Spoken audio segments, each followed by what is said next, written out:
Ever heard of a tiny island kingdom that once held the world's economy in its hands? Let's just journey to the Spice Islands of Indonesia and uncover the incredible story of the Sultanate of Ternate, a realm built on a tiny fragrant flower bud, the clove. Our story begins around the year 1257 in the Maluku Islands, a volcanic archipelago in eastern Indonesia. Here, on the small island of Ternate, a new kingdom was born. For its first couple of centuries, Ternate was one of several local powers, but something was growing on its fertile volcanic slopes that would change everything. Cloves. These aromatic buds were worth more than their weight in gold in medieval Europe, and Ternate was one of the only places on Earth where they grew. As demand for spices exploded across the globe, Ternate found itself at the epicenter of a new world trade network. The 15th century was a turning point. It was during this era that a visionary ruler, Sultan Zainal Abidin, traveled to Java to study at the renowned Islamic school of Sunan Giri. When he returned, he didn't just bring back knowledge. He brought a new faith. He transformed the kingdom into an Islamic sultanate, weaving the principles of Islam into the fabric of Ternate's culture and governance. This move not only solidified his rule, but also connected Ternate to the wider Islamic world, strengthening trade and diplomatic ties across the Malay archipelago. The dawn of the 16th century brought new visitors to Ternate's shores, this time from halfway across the world. In 1512, the first Portuguese ships arrived, guided by the scent of cloves carried on the sea breeze. Initially, the relationship was one of trade. The Ternateans had the spices, and the Portuguese had European goods and firearms. The Sultan allowed them to build a small trading post. But the Portuguese ambition was limitless. They didn't just want to trade. They wanted to control. They built a stone fort, Forte de São João Baptista, and began to meddle in local politics, attempting to monopolize the clove trade and impose their will on the Sultanate. Tensions simmered for decades. The Portuguese grew more arrogant and exploitative, treating the local population and even the royal family with contempt.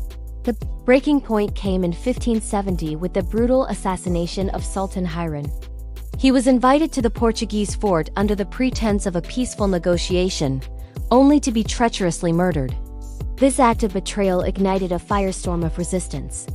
Sultan Hiran's son, Sultan Babula, ascended to the throne, and his name would echo through history as one of Indonesia's greatest heroes.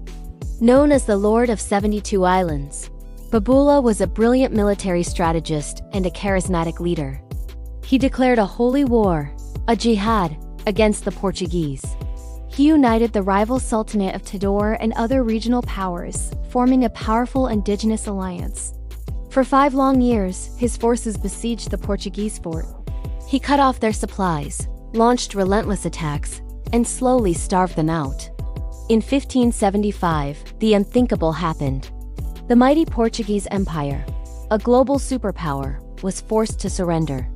Sultan Babula expelled them from Ternate, a stunning victory that sent shockwaves across the colonial world. Under Sultan Babula's rule, the Sultanate of Ternate reached its golden age. Its influence stretched from Sulawesi in the west to Papua in the east, and even as far as the southern Philippines. Ternate became the dominant power in eastern Indonesia, controlling the spice trade on its own terms. The Sultan's court was a vibrant center of culture, religion, and commerce. This was a time of immense prosperity and power, a true testament to the strength and resilience of the Ternatian people. But the world's hunger for spices was insatiable, and new European powers were on the horizon. The Spanish arrived from their base in the Philippines, and then came the Dutch, with their formidable Dutch East India Company, the VOC.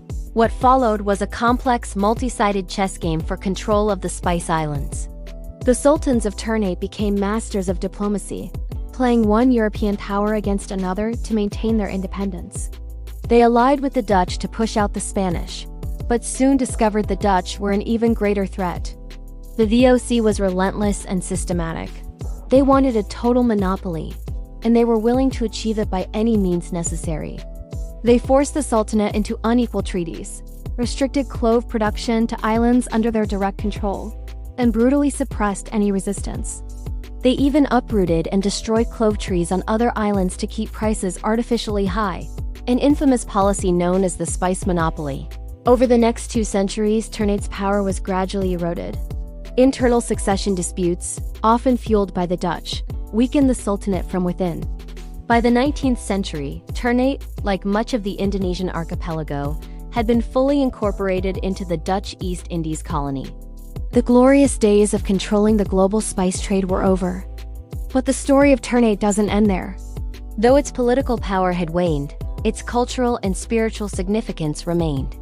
When Indonesia declared independence in 1945, the Sultan of Ternate wholeheartedly supported the new republic, integrating his historical realm into the modern Indonesian nation. Today, the Sultanate of Ternate lives on as a vital cultural institution. The magnificent Sultan's Palace or Kedutaan still stands, overlooking the sea.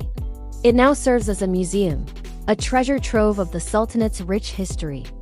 Inside, you can find royal regalia, ancient manuscripts, gifts from European monarchs, and even the crown of the Sultan, said to be interwoven with sacred hair that miraculously continues to grow. The current Sultan continues to be a respected cultural leader, a guardian of Ternate's unique traditions, or adat, and a symbol of its enduring legacy. The story of Ternate is a powerful reminder of a time when a small island kingdom stood at the center of the world. It's a tale of wealth, power, faith, betrayal, and incredible resistance against the tide of colonialism. It's a legacy preserved not just in museum artifacts, but in the spirit of its people and the fragrant air of the Spice Islands. Thank you so much for joining me on this journey through history. If you enjoyed this video, please hit that like button, subscribe to the channel, and ring the notification bell so you don't miss our next adventure. See you next time.